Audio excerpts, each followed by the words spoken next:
안녕하세요. 팔자를 보상합니다. 자, 오늘은 우리 음양오행 우리 간단하게 또 한번 알아보도록 하겠습니다.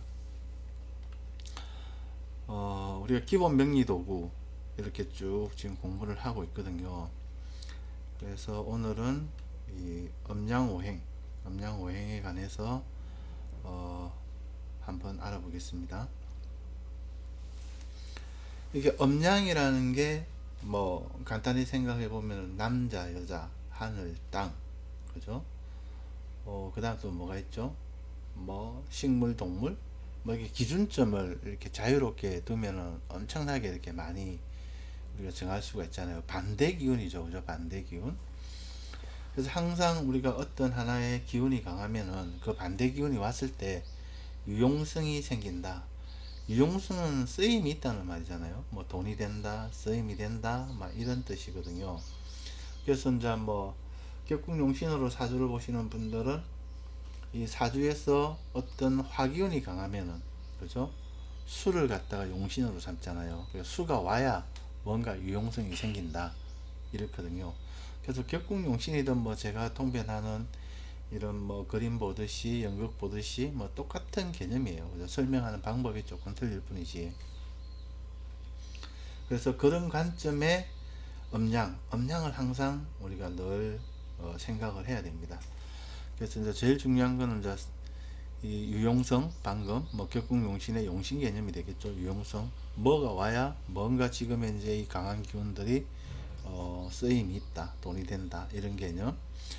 그 다음에 이제 우리가 사람의 기준으로 보면 좀 어떻습니까?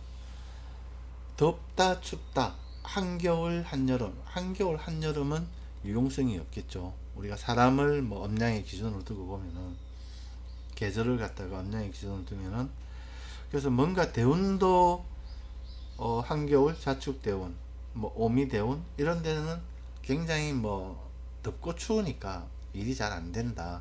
지연 요소 이런 게 있다.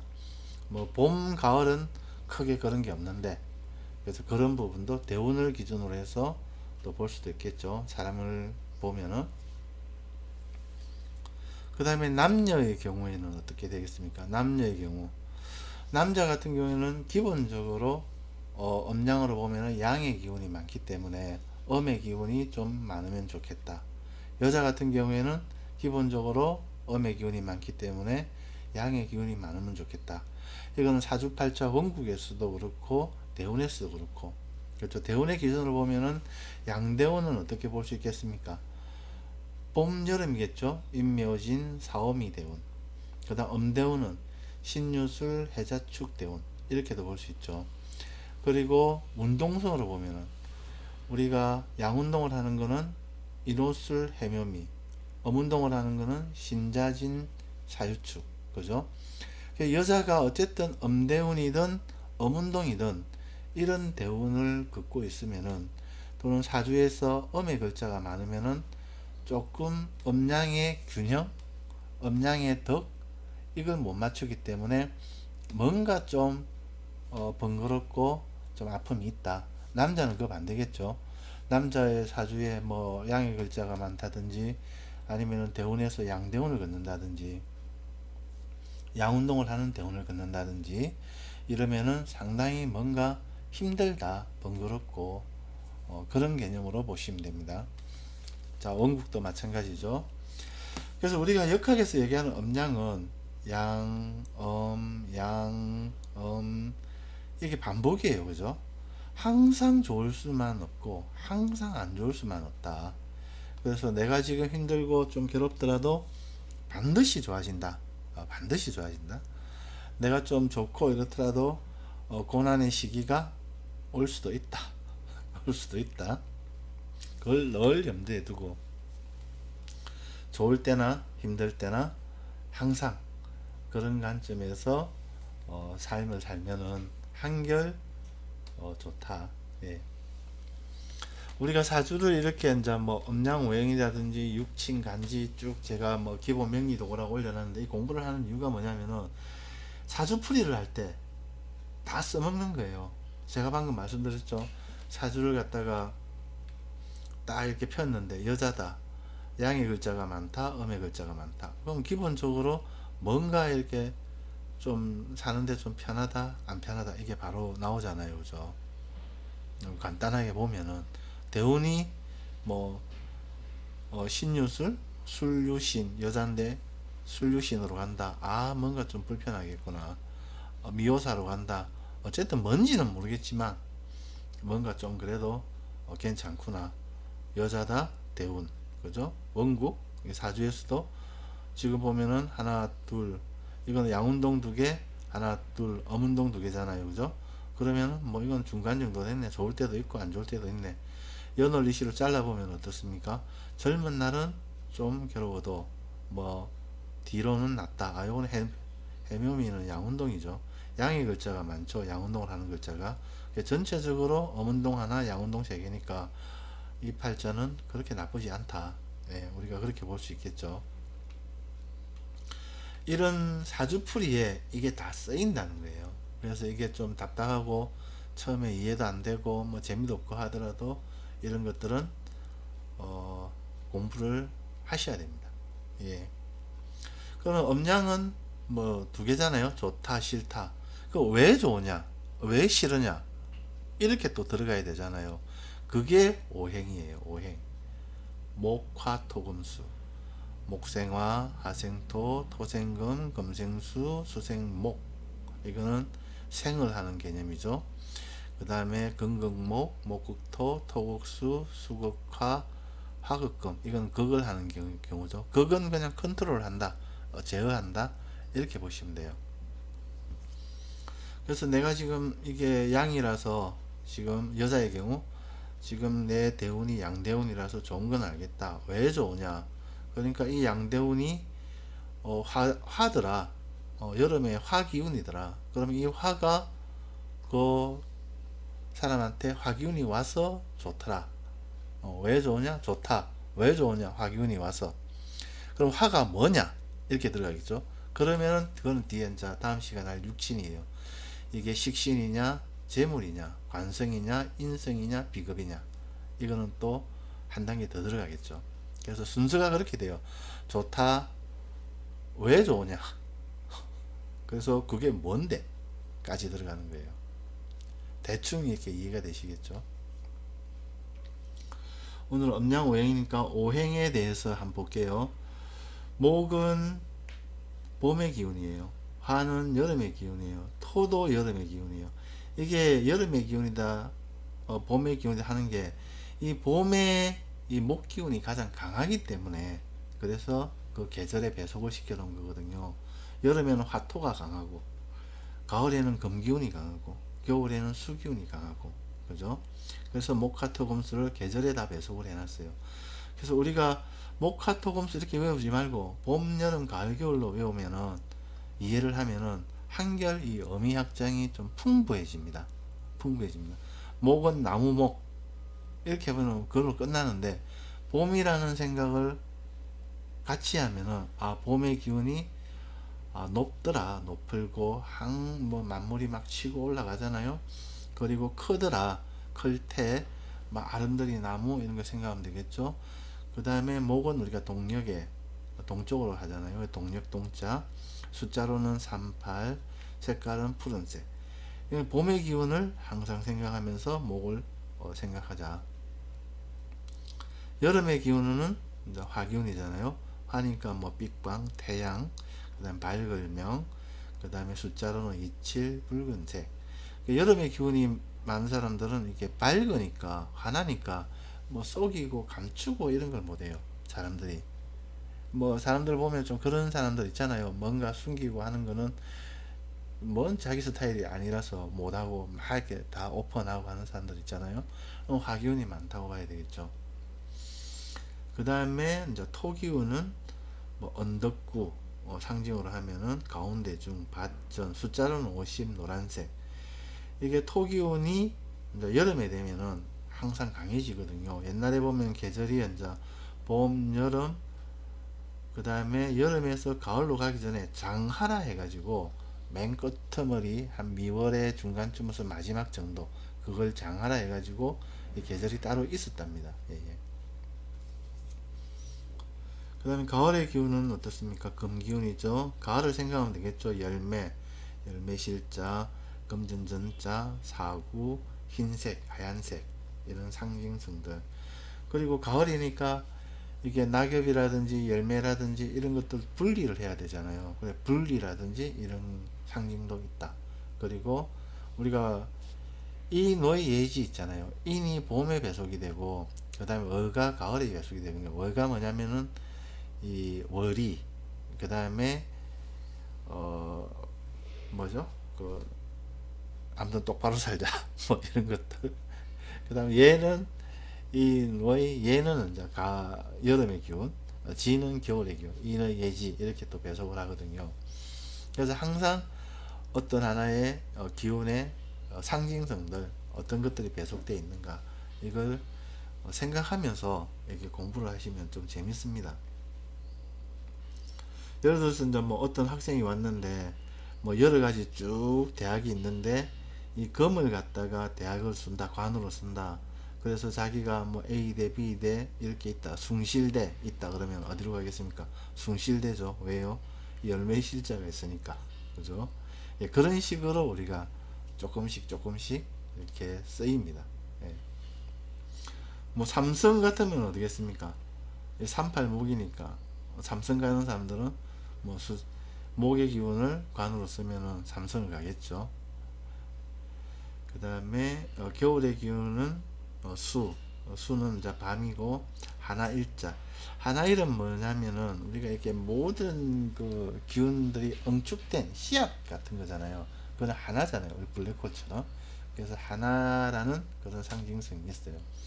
그 다음에 겨울의 기운이고 우리가 자시나 축시 뭐 해시 이런 건 한밤이잖아요. 그래 밤야자 그다음 씨앗 핵자 아주 응축되어 있는 숫자로는 16 검은색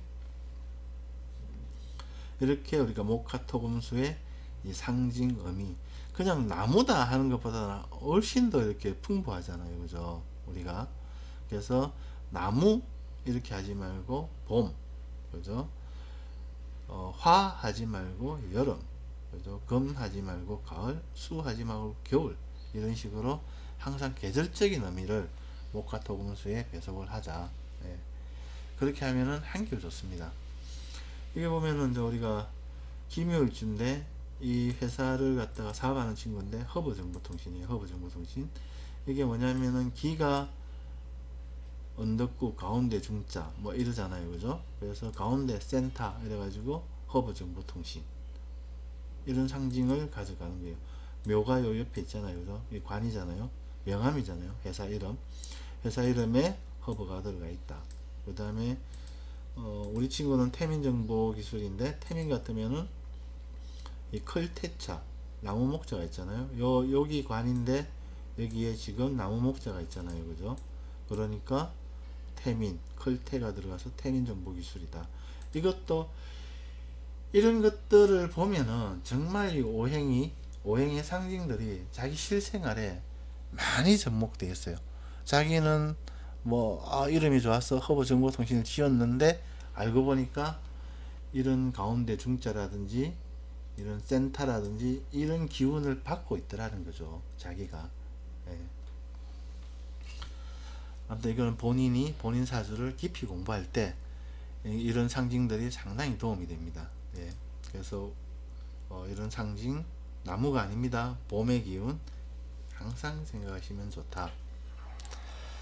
그 다음에 이제 다시 와가지고 목의 기운 중에 이제 신생, 불굴, 허텀 이런 것들은 다 이해되겠죠.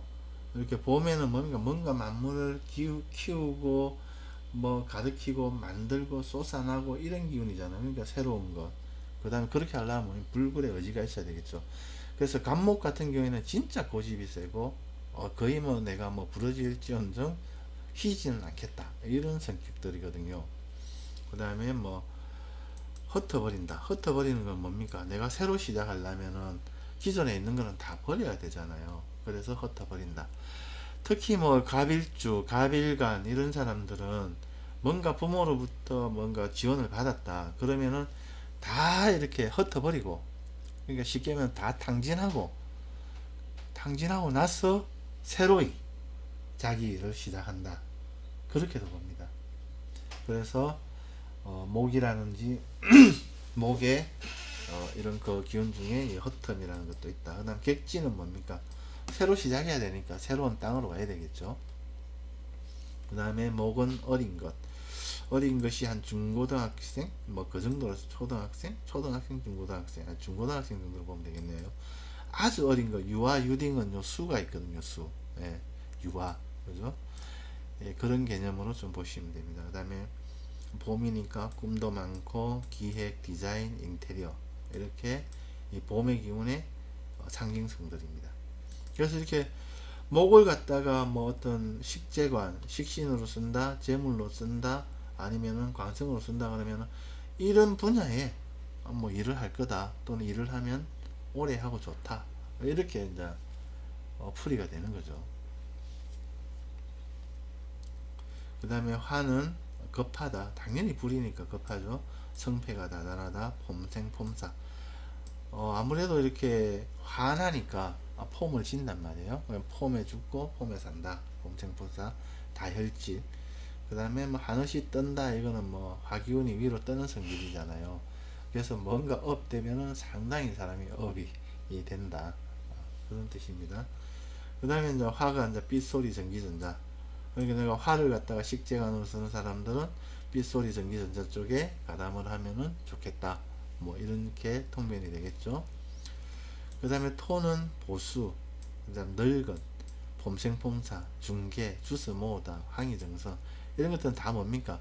토가 센터라는 의미에서 다 나오거든요. 뭐 중계를 한다든지 이러면은 좀 뭐 나이 많은 어르신들 뭐 이런 분들이 중계를 한다든지 아니면은 다른 사람이 하는 얘기를 좀 듣는 그런 설기가 있다든지 이런 개념이거든요. 그래서 보수, 늙은, 봄생풍사, 주스 모은다. 주스 모으는 거는 다른 사람들 얘기를 많이 듣는 여기서 상징성이 있거든요. 그러니까 실제적인 행동에서도 뭔가 잘 못 부리고 이렇게 주스 모으는 그런 형태로도 우리가 토 기운에 배속을 할 수가 있습니다. 그 다음 검은 경강, 딱딱한 거, 어리, 불굴. 이것도 검도 마찬가지로 불굴이죠. 왜냐면은 가을의 열매를 결실을 해야 되니까. 이거는 봄은 시작을 한다 보면 결실이잖아요. 그래서 경일간, 경일주 같은 경우에도 상당히 그런 고집, 주간, 주체성이 뚜렷하다. 그 다음에 분리 이탈은 뭐 열매하고 낙엽하고 분리를 해야 되죠. 낙엽은 떨어뜨리고 열매는 실하게 만들어야 되니까. 그 다음에 이것도 내가 가을도 주스 모은다. 왜냐면은 똑같은 개념이죠. 어떤 하나의 그런 뭐 열매를 갖다가 수확하고 저장하고 뭐 이런 개념으로서 가을에 그래서 주스 모은다. 그 다음에 고집이 세다. 뭐 집착이 심하다. 금융. 금융은 뭐 가을이니까 그죠. 결실의 계절이고 다 열매가 돈이 되잖아요. 그죠.